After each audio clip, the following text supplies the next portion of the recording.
আমায় নহে গো ভালোবাসো, শুধু ভালোবাসো মোর গান। কমফোর্টেবল বলতে আসলে দু রকমের হতে পারে। এক একটা গান, নতুন নতুন গান যখন রেকর্ড হয়, সেটা প্রত্যেকটা গান আমাদের কাছে নিজের সন্তানের মতো। সুন্দরী গো দোহাই দোহাই মান করো না। অনেক বছর আগে ক্যাসেটের একটা চলন ছিল, তারপরে সিডি আসলো, অ্যালবাম আসলো। এখন একটু ডিফারেন্ট টাইপের গান হয়, আবার সবাই একটু ভাইরাল গানও চায়। ভালো গানও হচ্ছে, কিছু ভাইরাল গানও হচ্ছে। ও রঙের কারিগর তুমি জানো কত রঙ্গ। শিল্পীদের জীবন না একটু কঠিন হয়। যে চোখ দিয়ে আমরা স্বপ্ন দেখি, স্বপ্ন দেখার চোখ আর বাস্তবের চোখ কখনো এক হয় না। গায়ক গায়িকা এভাবে আসলে বিভাজন করা উচিত না, যদিও তো শিল্পীটা মনে হয় অনেক বেশি অহংকার, কারোর সাথে কথা বলছে না, তো সবাইকে দেখেই বিচার করে ফেলা উচিত না। ফিল্ম ইন্ডাস্ট্রির নতুন কিছু বেশ ভালো কিছু কাজ হচ্ছে, ফিল্মের টার্নিংটা খুব ভালো হচ্ছে। আইটেম সং শুনি, ওই হয়তো কয়েক মাস একটা থাকে, ক্রেজ থাকে গানটার। আমার বাবার গান থেকে অনুপ্রেরণা, ছোট থেকে বাসায় গানের পরিবেশ ছিল, যেহেতু মিউজিক্যাল ফ্যামিলি, বাসায় অনেক গুণী মানুষদের যাতায়াত ছিল। ছোট থেকে গান শুনে শুনে বড় হওয়া, বাবার মুখে মান্নাদের গান শুনতাম, মানবেন্দ্র মুখোপাধ্যায়ের গান শুনতাম। ছোট থেকে ওই তো গানের পরিবেশে যেহেতু বড় হওয়া, আর বাবার গান শুনে শুনে গানের প্রতি অনুপ্রেরণা জাগে এবং নজরুল সঙ্গীতের প্রতি ভালোবাসাটা বেশি ছিল। এখন তো সব ধরনের গানই মোটামুটি করা হয়, যদি খুব বেশি করা হয় আধুনিক গান, কারণ ক্লোজ আপ ওয়ান থেকে আমার মিডিয়াতে আসা, তারপর থেকে আধুনিক গানই বেশি করছি। আধুনিক গানে বাংলাদেশ টেলিভিশনে, বাংলাদেশ বেতারে এনলিস্টেড, নজরুল সঙ্গীতেও এনলিস্টেড। তবে মিডিয়াতে কাজ করার আগে নজরুলের প্রতি যে ভালো লাগাটা, ভালোবাসা, মানে নজরুল সঙ্গীতটা বেশি করা হতো।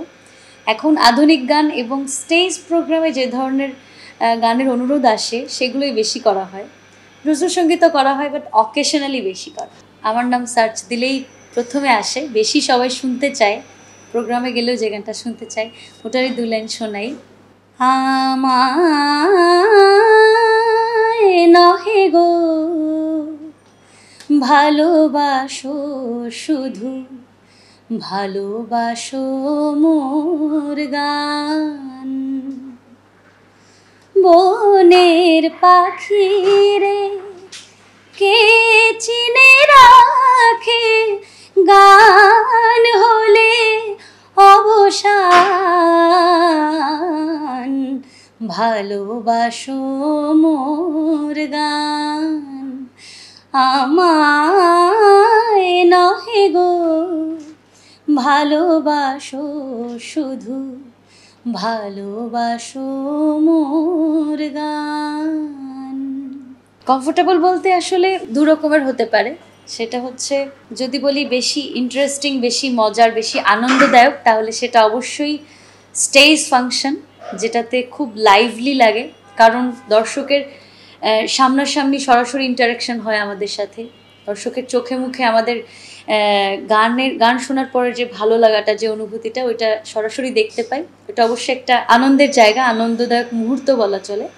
আর যদি কমফোর্ট জোন বলি, তাহলে মাইক্রোফোনের সামনে, রেকর্ডিং প্যানেল, যেখানে গান রেকর্ডিং হয়, মেইন গানটা যেখানে রেকর্ডিং হয়, ওটা সব থেকে কমফোর্ট জোনের জায়গা। কারণ এক একটা গান, নতুন নতুন গান যখন রেকর্ড হয়, সেটা প্রত্যেকটা গান আমাদের কাছে নিজের সন্তানের মতো। এক একটা নতুন নতুন সৃষ্টি। অবশ্যই সৃষ্টি শুরুতে তো আমরা থাকি না, একজন গীতিকার থাকেন, সুরকার থাকেন, মিউজিক কম্পোজার থাকেন, তারপর আমাদের কাছে গান আসে। সেই গানটাকে যতটুকু সম্ভব চেষ্টা করি প্রাণ দেওয়ার, ভালোভাবে গাইবার। দুটো আলাদা সময়ের ব্যাপার না।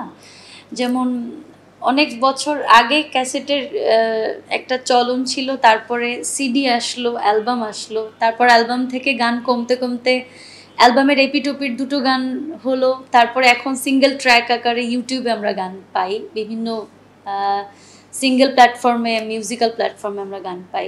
তো আসলে সবটা সময়ের সাথে সাথে ম্যাচ করে কিন্তু চলে আসছে। তো ওই সময়ে যে ভালো লাগাটা কাজ করতো, মাধ্যম অনেক কম ছিল, এখন মাধ্যম অনেক বেশি হওয়াতে আমার মনে হয় যে গানের সংখ্যা এভাবে রেজোনেট করে একটু কমিয়ে আনা হয়েছে, কারণ অনেকগুলো প্ল্যাটফর্মে একটা প্ল্যাটফর্মে 10টা গান দিতে গেলে 10টা প্ল্যাটফর্মে আপনাকে 100টা গান লাগবে। সে কারণে হয়তো বা সিঙ্গেল করে এখন রিলিজ করা, যেহেতু মাধ্যমগুলো বেড়ে গেছে, সো একটা দুটো গান করে এক একটা মাধ্যমে যেন চালানো যায়। অবভিয়াসলি আর্টিস্টের সংখ্যা বেড়েছে, প্ল্যাটফর্মগুলো বেড়েছে, তবে বলবো যে দুটো সময়েরই এক এক রকমের ভালো লাগা কিন্তু আছে। ওই সময়ের গানগুলো অন্য রকমের হতো, অন্য প্যাটার্নের ছিল, এখন একটু ডিফারেন্ট টাইপের গান হয়, সিচুয়েশনের সাথে মিল রেখে। আবার সবাই একটু ভাইরাল গানও চায়, একটু হালকা ধরনের গানও চায়। তো সব কিছু মিলেমিশে সময়ের সাথে সব কিছু ডিপেন্ড করে, আমাদেরকে সময়ের সাথে মিল রেখে চলতে হবে। আগের সময় যেমন ছিল গানগুলোও তেমন ছিল, এখনকার নতুন সময় আসছে, গানের প্যাটার্নও চেঞ্জ হচ্ছে, ভালো গানও হচ্ছে, কিছু ভাইরাল গানও হচ্ছে। সময়ের সাথে সাথে আমাদেরকেও বদলাতে হবে, না অস্বীকার করার কোনো উপায় নেই। একদমই ট্রু লাইন। শিল্পীদের জীবন না একটু কঠিন হয়। কঠিন বলতে সব কিছু মেনটেন করে চলা, ম্যানেজ করে চলা। ওই যে বলছিলাম যে সময়ের সাথে সাথে আমাদেরকেও পাল্টাতে হবে, বদলাতে হবে। তো সময়ের সাথে নিজেকে মেনটেন করে চলা এবং পারিপার্শ্বিকতার সাথে মিলিয়ে, পরিবেশের সাথে নিজের সমাজ ব্যবস্থা, নিজের অঙ্গন, সব কিছু মিলিয়ে। আর একজন শিল্পীর জীবন, দৈনন্দিন জীবন যাপন, এটা বেশ কঠিন। বাস্তবতা আর যে চোখ দিয়ে আমরা স্বপ্ন দেখি, স্বপ্ন দেখার চোখ আর বাস্তবের চোখ কখনো এক হয় না। তবু আমাদেরকে দুটো জগতের সাথে সবসময় একটু সামঞ্জস্য বজায় রেখে চলতেই হয়। তো জীবনের শেষ পর্যন্ত আসলে ওইটা মেনটেন করে যাওয়াটা অনেক কঠিন। অনেকেই পারেন, ম্যাক্সিমামের অনেকেই পারেন না। তো সবার উচিত যে শেষ সময়টার কথা চিন্তা করে সারা জীবনটা শুরু থেকে পার করা, যে সব সময় তো হয়তো সমান যাবে না বা সমান যায়ও না। ধীরে ধীরে হয়তো অনেকের গ্রহণযোগ্যতা কমতে থাকে, অনেকের একটু বেশি সময় ধরে গ্রহণযোগ্যতা থাকে, অনেকের একটু শর্ট টাইম থাকে। তো ওটা আসলে সময়ের সাথে সাথে নিজেকে মেনটেন করে চলা উচিত। আসলে গায়ক গায়িকা এটা তো এভাবে আসলে বিভাজন করা উচিত না, যদিও শিল্পী সত্তা তো একই না। এটা আপনি যতই মেল ফিমেল বা জেন্ডার ডিসক্রিমিনেশন করেন না কেন, এখানে আমার মনে হয় না যে শিল্পী অঙ্গনে বা শৈল্পিক অঙ্গনে জেন্ডার বলে কিছু হয়। কারণ আমাদের চিন্তাভাবনা, আমাদের ধ্যান ধারণা, আমাদের শৈল্পিক যে দৃষ্টিভঙ্গি, বাচনভঙ্গি, বা আমরা যেভাবে মিউজিক জগৎটাকে দেখি, গানটাকে দেখি, সঙ্গীতটাকে দেখি, আমাদের দেখার চোখ কিন্তু একই, মেল হোক বা ফিমেল হোক। তো গায়ক গায়িকা আসলে শুধু লেখার খাতিরে বা জেন্ডার ডিসক্রিমিনেশনের খাতিরে হয়তো লেখা হয়, কিন্তু উভয় শিল্পী, শিল্পীর কোনো জেন্ডার হয় না।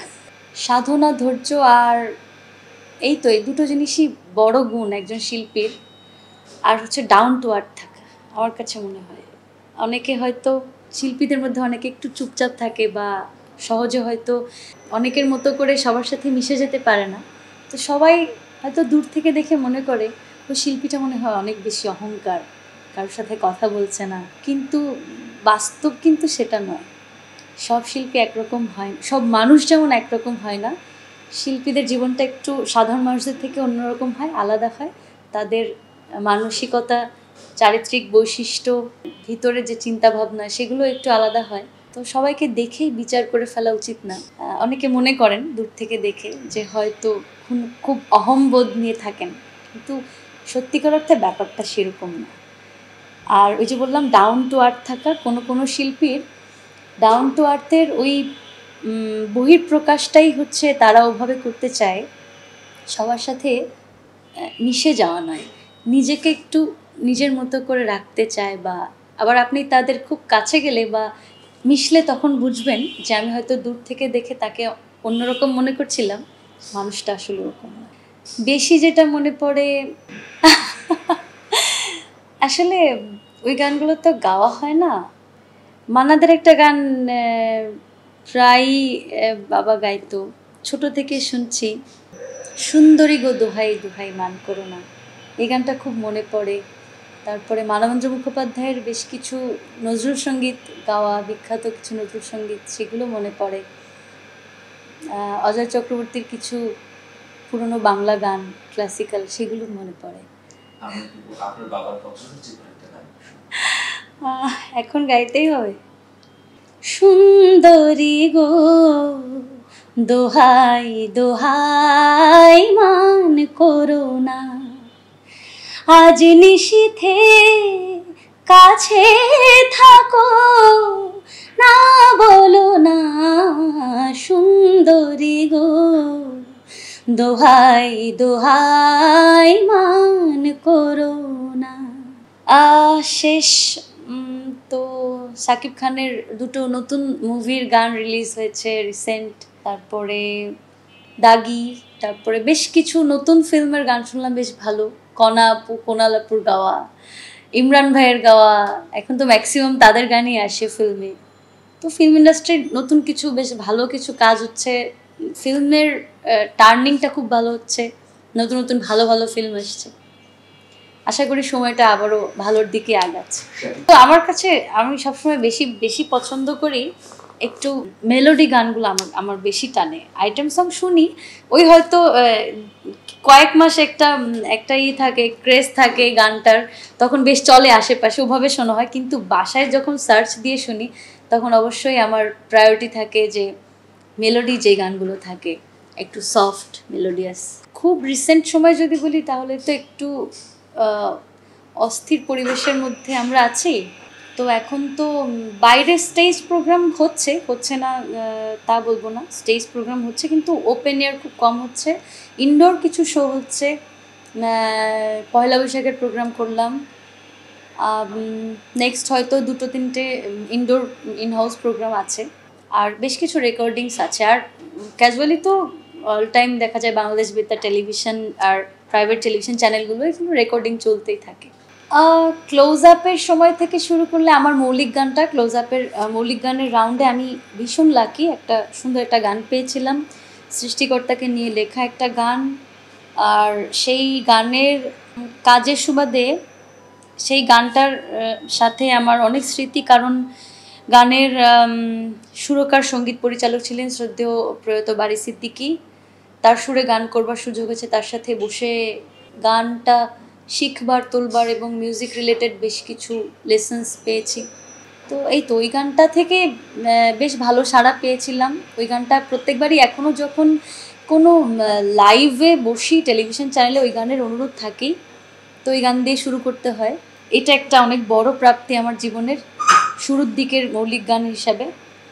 আর তারপরে বলবো যে সিলনে আমার বেশ কিছু কাভার গান এসেছিল, credit goes to Partha Barua দাদা। আমাকে সিলেক্ট করেছেন বেশ কিছু বিখ্যাত গানের জন্য, সন্ধ্যা মুখোপাধ্যায়ের গান, আরতি মুখার্জি, ওনাদের বেশ কিছু বিখ্যাত গান আমি কাভার করেছি সিলনে। তারপরে সারাটা একটু বেশি, এই তো। আর হয়তো 4-5টা বেশ কিছু মৌলিক গান আছে যেগুলো স্টেজেও গাওয়া হয়, লাইভ প্রোগ্রামেও গাওয়া হয়। অনেক বেশি দিন পাইনি ওনাকে, ক্লোজ আপের সুবাদে হয়তো 4-5 দিনের দেখা, 2 দিন শুটিংয়ে আর 3 দিন হয়তো গান তোলা, স্টুডিওতে যাওয়া আসা, রেকর্ডিং, এই সব মিলে 4-5 দিনই হবে।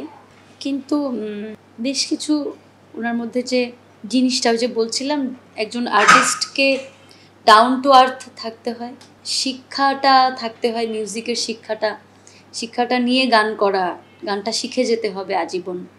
এই কথাগুলো আমাদেরকে সবাই বলে, কিন্তু ওনার সান্নিধ্যে এসে একটু ব্যাপারটা এমন ছিল, আমি আসলে বুঝে বলতে পারবো না, স্মৃতিগুলোই শুধু আছে। আর আপনি বলছিলেন যে ওনার বাঁশি বাজানোর কথা, আমার মৌলিক গানটাতে প্রচুর বাঁশির কাজ আছে, ফ্লুটের কাজ আছে অনেক, উনি নিজে বাঁশি বাজিয়েছেন রেকর্ডিংয়ে। তো সেই দিক থেকে আমি আরও একবার লাকি। এবং গানটা সৃষ্টিকর্তাকে নিয়ে, আর 2টো রাগের মিশ্রণে গানটা হয়েছিল। তো যখন উনি সুর করছিলেন, মুখের স্থায়ী সুরটা করা হয়েছিল, তখন আমরা স্টুডিওতে গিয়ে ওনার সাথে দেখা করি। তারপরে অন্তরা যখন সুর করেন, 2 দিন বসছিলাম আমরা স্টুডিওতে, ওই 2 দিনে আমি ছিলাম অন্তরা সুর করার সময়।